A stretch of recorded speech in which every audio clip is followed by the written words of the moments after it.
Donald Trump just got on camera and said we're going to unalive people and said we don't need to declare war, we're just going to do it until they're dead. Let's take a look at this video. And Mr. President, if you are declaring war against these cartels and Congress is likely to approve of that process, why not just ask for a declaration of war? Well, I don't think we're going to necessarily ask for a declaration of war. I think we're just going to kill people that are bringing drugs into our country. Okay, we're going to kill them. You know, they're going to be like dead. Okay. Yeah. This also comes shortly after he's broken international law by bombing random boats in international waters. So far, he has unalived 34 of these people, claiming that their minds were full of hostilities because Donald Trump is now Professor X. And without any validation or confirmation, he bombed another boat yesterday. And when a reporter asked Trump, hey, instead of killing these people, why don't you detain them and get more information out of them? That way we can shut down their entire operation. Trump, aka Professor Xavier, said we know everything about them, and then deferred to Pete Hegseth because he didn't know how to give an honest answer. Let's take a look at that video. On the drug boats, sir, has there been any discussion about capturing one so that you can show the amount of narcotics? Everything about them, yeah. On these boat strikes, some alleged smugglers have survived some of these recent strikes and been sent back to their home country. If they're terrorists, why not just arrest and detain them? Go ahead. 2 points on that. First, when I served in Iraq in 2005 and 2006, we used to, instead of a gallows humor way, talk about the Iraqi catch and release program, the reality that we would catch a lot of people, hand them over, and then they would be recycled back through and we'd have to recapture them or attack them again. And that's why changing the dynamic and actually taking kinetic strikes on these boats ought change the psychology of these foreign terrorist organizations. To those two that survived the shot on the semi-submersible, think again, compared to Iraq and Afghanistan, the vast majority of people that we captured on the battlefield, we handed over to the home country. Did we always like how it shaped out? Sometimes we did, sometimes we did not. But 99% would go to the Afghan authorities or the Iraqi authorities. So in this case, those two, they were treated by American medics and handed immediately over to their countries where they came from, hopefully to face prosecution, which is a very standard way of handling it. AKA, we lied and are continuing to lie. More lies, more cover-ups, and nothing ever making sense. And some guy making $26,000 a year will proudly stand up and say, this is what I voted for. I don't know about you, but I'm tired of these liars we have in office because they seem to think the rest of the United States has the same IQ as MAGA, and as if we're gonna buy this BS they give us every day. Pete Hegseth basically said, yeah, we can blow people up and take their lives, but arrest and interrogate them? Oh, no, that's inhumane. We have to send them back to their country. And look at Donald Trump looking annoyed, like he's not satisfied with Pete Hegseth's cover-up. This is the face of, please stop asking questions. We do not have the answer. But as I said in my last video, they're running out of lies, so it's good that we're calling them out as soon as we see it. Their lies are catching up to them. He looked panicked the entire time he explained this incident, and nothing is making sense anymore. This is why MAGA is turning on Trump, and why we're seeing Trump melting down every single day. I'm also happy that reporters are finally getting the confidence to ask Donald Trump the real questions. Look how uncomfortable he looks. Keep these people in this state and they will crack. And ironically, Pete Hegseth said in that military rally that he doesn't believe in the rules of engagement. But all of a sudden now, after killing 34 people with illegal strikes violating international law, he all of a sudden believes in capturing people and returning them to their country safely. But remember what Pete Hegseth said, we do not serve the Constitution, but we serve at the pleasure of the president. Take note that in every interview where they're all sitting down together, they go out of their way to give all credit to Donald Trump for doing nothing. Here is Stephen Miller doing that exact same thing, because all these people understand that when the narcissist does not feel appreciated or powerful, you will be fired. Let me just say, Mr. President, that this country was going to die without you. This country was going to actually die without you. That's what we were facing in 2024. We've been invaded for 4 years. Our communities were sinking. Our public safety had gone to zero. Cartels were running entire communities. Sex trafficking, child trafficking, labor trafficking was out of control. Overdoses were out of control. The cartels were claiming more and more territory. City services were buckling. This was a country on the verge of dying, and you alone saved it. And you alone saved it. You know, normally when a leader makes any form of accomplishments, he thanks everybody else for getting him to where he is and says, hey, I'm nothing without you guys, because that is true. The same people that lie for Trump every day are terrified of him. So much so that they have to do these public acts of embarrassment to remind King Trump that I am nothing but a lowly peasant. You are my God and you are my daddy. That is what they call him, by the way. And what's so crazy about that is Hitler had somebody thank him in this way as well. The fact that Germany yet lives is thanks to him alone. Joseph Goebbels on Hitler's 56th birthday. History sure has a strange way of repeating itself, doesn't it? And on the topic of Trump's lackeys referring to him as daddy and a god, here is Steve Bannon, the author of Project 2025, the same one who got Jimmy Kimmel fired from his station and threatened all TV stations to follow suit or they'll have their licenses removed. Here is him calling Donald Trump divine authority and saying he will be president in 2028 regardless of the Constitution. Well, he's going to get a third term, so Trump 28. Trump is going to be president in 28, and people just ought to get accommodated with that. So what about the 22nd Amendment? There's many different alternatives. At the appropriate time, we'll lay out what the plan is, but there's a plan, and President Trump will be the president in 28. We had longer odds in 16 and longer odds in 24 than we got in 28. And President Trump will be the president of the United States, and the country needs him to be president of the United States. We have to finish what we started. And the way we finish it through Trump. Trump is a vehicle. I know this will drive you guys crazy, but he's a vehicle of divine providence. He's an instrument. He's very imperfect. He's not churchy, not particularly religious, but he's an instrument of divine will. And you can tell this of how he's pulled this off. We need him for at least one more term, right? And he'll get that in 28. You're not driving me crazy. I'm trying to understand the coherence of the things you've just told me in the last few minutes. Can the American people, if the American people, with the mechanisms we have, put Trump back in office, are the American people tearing up the Constitution? Would that be tearing up? Well, would the American people be going against the spirit of the Constitution? Yes, they would actually. And the American people do not want Trump for a third term, Steve Bannon. You know this. We have a bunch of unqualified buffoons in roles they should have never been accepted into, all because they're loyal to a narcissist. Getting a job based off of loyalty without having any of the actual qualifications required to get that job is not only an act of nepotism, but is the exact definition of DEI they lied to MAGA about. And they're doing it with each other. They don't even take themselves seriously enough to make a coherent sentence before they start laughing at themselves because they're jokes. Everybody that works for Trump is a joke. They're clowns. But the lies don't stop there. The same way Trump said the ballroom was gonna cost $200 million, then $250, then $300, and in my last video, I predicted it was gonna go to $350 million, which he just announced today. I also predicted it was gonna go to $300 million 2 videos ago. Here is his announcement today of the $350 million ballroom. Have you raised the full $300 million needed to fund your ballroom, and how much specifically are you donating to this construction project? I think $350 million. All donor money and money that we put up, we've raised. It's going to be, it's going to cost right in the neighborhood of $300 million. It's been expanded and made absolutely. It'll be the most beautiful ballroom anywhere in the world, I think. And how much specifically are you donating to the first one? How much am I donating?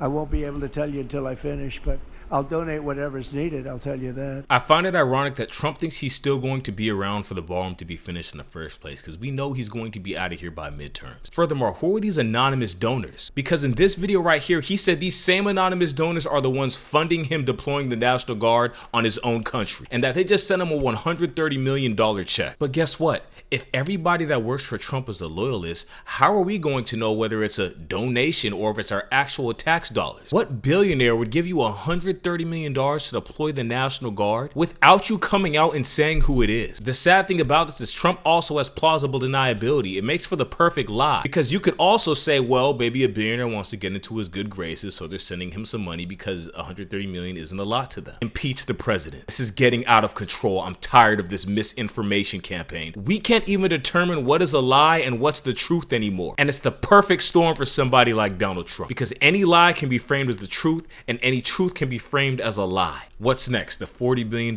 Trump sent to Argentina was also a donator? You're spending our tax dollars, Donald Trump. Let's take a look at this video. And a friend of mine, talking about donors, a friend of mine, a man that's great, I'm not going to use his name unless he lets me do it. Susie can tell you about this, but he called us the other day and he said, I'd like to contribute any shortfall you have because of the Democrat shutdown. I'd like to personally contribute any shortfall you have with the military, because I love the military and I love the country, and any shortfall, if there's a shortfall, I'll contribute it. And today he sent us a check for $130 million. Can you share who that is? I would love to tell you. He doesn't really want the recognition, if you want to know the truth, but he gave us a check for $130 million, And that's going to go to which was sort of a shortfall, yeah. it's going And that's going to go to the military, yeah. Please look at Pete Hegseth's face right. They cannot believe their own lies at this point. They are so out of their minds. They can't believe the lies their own friends are telling them. They can't even hide it anymore. They used to at least do this stupid smile afterwards. Now they just all look confused and distraught. And yes, Pete Hegseth, if you were wondering, selling your soul was not worth it. But it's too late to turn back now. I also find that pause so weird and ironic when they ask, can you tell us who it is? It just sounded like yet another lie from Donald Trump. Because the first thing you think when someone donated money, you think maybe it was Elon Musk. But let's be very real here. These reactions tell us all there is no donator. Trump may be spending our tax dollars on these stupid things none of us asked for. Don't you find it ironic that it cost exactly $130 million for Trump's deployment into LA with the National Guard, and then it cost about $200 million for his deployment into DC? This is the same guy that said we have like $48 trillion in tariff money that already came in, and everybody around him was like, no, we don't. And while we all know Trump is a blatant liar, sometimes he lies so in depth that I am convinced, I thoroughly believe he lies to himself to seem more convincing when it's time to lie to us as well. As a matter of fact, he lies so much that he said yet again the people protesting against him were paid agitators. Dang, Donald Trump, I didn't know someone had the funds to pay 7 million people to pretend to not like you when they're online every day telling you how much they don't like you because you have ruined their lives or are on track to ruin their lives, or you ruined their friends' lives, or you ruined their family members' lives. And for some, you just ruined the country they've come to love so much. Let's take a look at what Trump had to say today on the No Kings protests. Yeah, please. Mr. President, Go ahead. Thank you, sir. When you were running for re-election in 2024, you released a video statement where you made this exact promise to show no mercy on the cartels and employ every military asset necessary to combat them. In that same video, you also said that you plan to expose all the bribes and corruptions with politicians and the cartels. We're doing that. Yeah, we're trying to do that. Looking into that in American politicians. Yeah, where the money's coming from. Because you see it. Like even that garbage deal they had this weekend, which was embarrassing to them, and the crowds were the crowds were not big. Those crowds were not big at all. But when you look at signs, and they're all made beautifully, the yellow signs, I saw the yellows, the blues, but they're all made professionally in a printing shop, looks like on Madison Avenue someplace. Some guy is paying for all that stuff. And we don't mind protest. Protest is a good thing. I protest. I'm always protesting, right? But when you see some of these people are going crazy. They're going crazy because they're getting paid. Because there's no reason for them to be going crazy. But you watch some of them, and they're professional agitators. And we are finding out who's paying them. Yeah, we have a lot of information about who they are. You're going to be very surprised when you find it. The liar lies to himself and then tries to convince us that it's actually the truth because Donald Trump said it. We're going to be surprised who paid them. Who? Let me guess. More fake charges against your political adversary? Fake pictures of donations that actually have nothing to do with the protests against you? Trump, you're very predictable at this point. Let me say it in this video. His next announcement is that the ballroom's going to cost $400 million.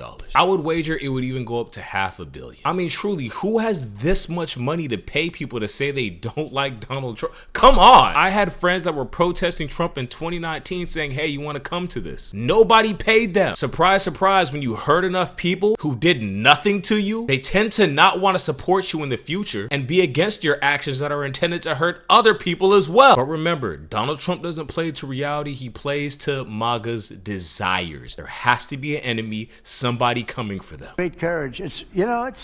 I've been watching what goes on, and then you have the radical left lunatics, and what's that all about? I mean, they're fighting us because we want to stop crime.